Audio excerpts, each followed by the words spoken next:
السلام عليكم ورحمة الله وبركاته.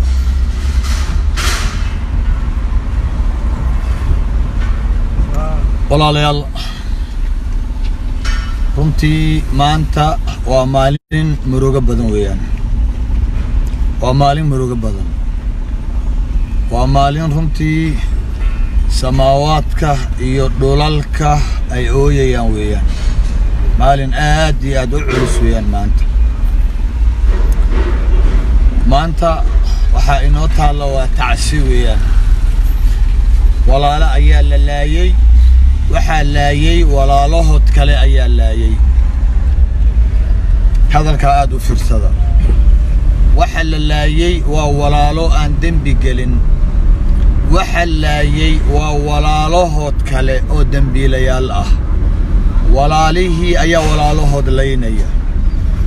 xabiibkeena sallallahu alayhi wasallam wuu inoo sheegay arrinkan. wuu inoo sheegay oo wuxuu yiri saacadu dhammaan mayso ilaa ummaddu ay uga timaado maalinkan oo kale. dadku ay qaatilku uu dilayo maqtuulkii. maqtuulku uusan garanaynin micnaha kan la dilay walaalaha isdilaya. kan la dilay uusan garanaynin waxa loo dilayo. kan wax dilaya uusan garanaynin wuxuu walaalkii u dilayo. walaalaha saaka xalay maxaa lagu laayay? xalay maxaa lagu laayay walaalahan guryahoodii dhaqanaya? maxaa lagu laayay? ku sheekaysanayay meesha, jiifay meesha, maxaa lagu laayay? haddii la weydiiyo oo la soo nooleeyo kuwa wax laayay, haddii ay jiraan wax baxsaday, haddii la weydiiyo ma garan karaayaan, ma sheegi karayaan waxay walaalahood u dileen. kuwa la dilay haddii la soo nooleeyo Allah u naxariistee ma garanayaan waxa loo dilay, waxa dhiigoodii loo daadiyay ma garanayaan. waa ayaan darro. waxaase halkaa ka cad rasuulkeenu inuu yahay sallallahu alayhi wasallam rasuul xaq ah. maxaa yeelay 1430 dhowr sano ka hor ayuu noo sii sheegay arrinkan inuu dhacayo. walaaluhu dilayaan aanay garanaynin haddana waxay u dilayaan. halkan waxaan tacsi tiiraanyan la uga dirayaa eheladii dadkii dhintay. dadkii xalay halkaa shalay lagu laayay, xalay halkaa ku dhintay ayaan tacsi tiiraanyan la u dirayaa. ilaahay waxaan ka bariyay intii dhimatay Allah u naxariisto. intii dhimatay Allah u naxariisto. qabrigooda Allah u waasiciyo. dembigoodii Allah dhaafo. kulli waa la qaatay dembigoodii intii badnayd. ilaahay inta kalena ha u dhaafo. ilaahay waxaan ka bariyay jannaadkiisa fasiixa ah. sideeda ilaahay deeqdii cadligii ma aha. ilaahay fadligii inuu ku geeyo jannadiisa. eheladii ay ka dhinteen oo ay ka tageenna samir iyo iimaan Allah ugu deeqo. wax aad looga tiraanyo wallahi. wax aad looga tiraanyo wallahi. waxa lagu dilay gabadha miskiinta ah ee uurka lahayd, khayrka waday, hodanaa leeyahay. Allah u naxariisto.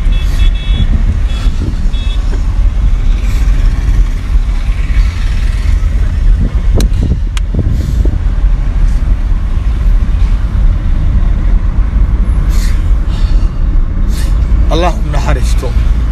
Allah u naxariisto runtii hodan walaasheena jaamac fariid waxa weeyaan waxay igu leeyihiin runtii